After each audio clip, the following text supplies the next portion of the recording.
எனக்கு ரொம்ப ரொம்ப விவிட் மெமரியில அந்த இவர் ஒருத்தர் இருந்தாரு, அஜித் ஜோகி அப்படின்ட்டு ஒருத்தர் இருந்தாரு, மத்திய பிரதேசத்துல காங்கிரஸ் கட்சியினுடைய முன்னாள் முதல்வர்.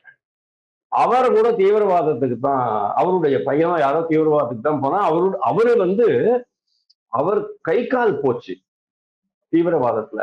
அங்கெல்லாம் என்ன பண்ணுவாங்க அப்படின்னா, கவர்மெண்ட் வெஹிக்கிள்ஸ் எல்லாம் போற இடங்கள்ல அவங்க கண்ணி வெடி வச்சிருவாங்க.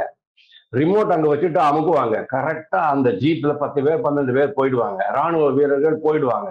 இந்த மாதிரி ஒரே ஒரு சமயத்துல 27 பேரை வந்து போட்டு தள்ளினாங்க. அப்போதான் அந்த கவர்மெண்ட் மூச்சுக்கிட்டது. அதுக்கு முன்னாலேயும் அதே மாதிரிதான் இருந்திருக்கு. ப. சிதம்பரம் இருக்கும்போது கூட நிறைய நடவடிக்கைகள் எடுத்தாரு. ஆனா அவங்களுக்கு எல்லாம் ஐடியா இருக்குல்ல, எப்படி பண்ணணும் அப்படின்னுட்டு. அதாவது இது வந்து ஒரு சாதாரணமா பணம் வந்தா டாக்டர்கிட்ட போறோமே அந்த மாதிரியான சமாச்சாரம் கிடையாது. அதை விட தீவிரமான சமாச்சாரம். ஒரு பெரிய அளவுல இறங்கி பண்ணணும் அப்படின்னு அவங்க நினைக்கிறாங்க.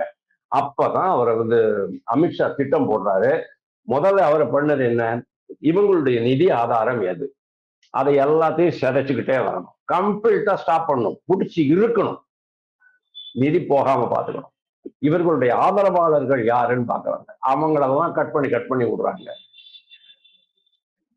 நீங்க சொல்ற நக்சல் தீவிரவாதம் அப்படிங்கிறது கிராமப்புற நக்சல் தீவிரவாதம். நகர்ப்புற நக்சல் தீவிரவாதம் அப்படின்னு இன்னொன்று இருக்கு. அது தெரியுமா உங்களுக்கு? பீமா கோரேகாம் ஞாபகம் இருக்கும்னு நினைக்கிறேன். பாம்பேல பீமா கோரேகாம் வந்து 2019 ஒரு பெரிய தீவிரவாத இது ஆரம்பிச்சது. அதான் ஆரம்பிக்கல, அங்க இருந்து ஒரு போராட்டம் ஆரம்பிச்சது. அதுல இருக்கிறவங்க யாரெல்லாம்? காலேஜ் ப்ரொஃபசர்ஸ், பெரிய பெரிய லிட்ரேட்டர்ஸ் சொல்லுவாங்க இல்லையா, அதாவது மெத்த படிச்ச எழுதக்கூடிய, பேசக்கூடிய, உரை நிகழ்த்தக்கூடிய பெரிய பெரிய பேராசிரியர்கள், அவங்கெல்லாம் தான் மாட்டிக்கிட்டு இருந்தாங்க. அதுல எல்லாரையும் தூக்கி உள்ள வச்சாரு நரேந்திர மோடி. இன்னைக்கு அர்பன் நக்சல் அப்படிங்கிறது ரொம்ப ரொம்ப கம்மியா போயிடுச்சு. ஆனா இந்த தீவிரவாதம் இன்னும் அப்படியே இருக்கு.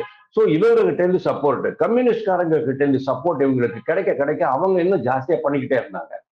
அது ஒண்ணு.